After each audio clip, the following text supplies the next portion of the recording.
Niungane na wajumbe wote kukushukuru kwa kazi kubwa na ratiba iliyofanyika kwa ziara ya Mheshimiwa Waziri wetu Mkuu ambaye alitutembelea na sisi wana Arusha, lakini pia akapata nafasi ya kutembelea na wilaya zingine au na majimbo mengine. Safari yake ni miongoni mwa safari zilizoleta neema, akiwa anatekeleza maagizo ya Daktari Samia Suluhu Hassan, rais wetu wa Jamhuri ya Muungano wa Tanzania.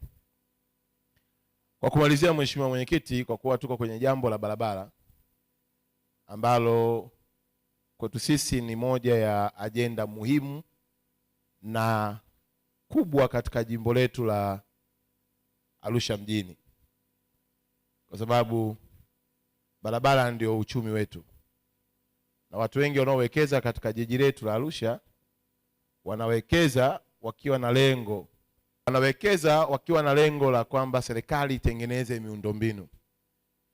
Miundombinu ikikamilika inakuwa ni jambo zuri na wao wanapata fursa. Nakwambia tu Mheshimiwa Mwenyekiti,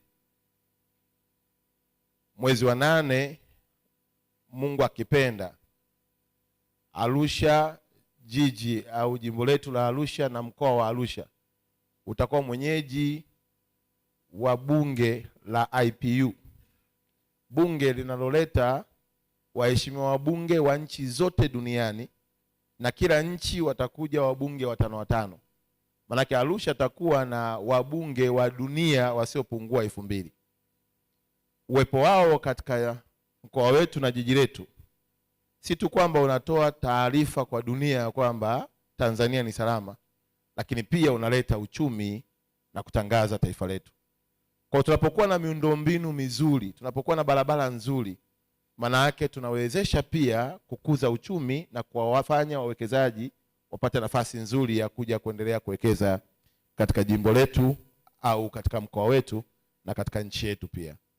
Kwa hiyo ni ajenda muhimu sana Mheshimiwa Mwenyekiti, na nakushukuru kwa namna ambavyo hujawahi kuacha kuichochea.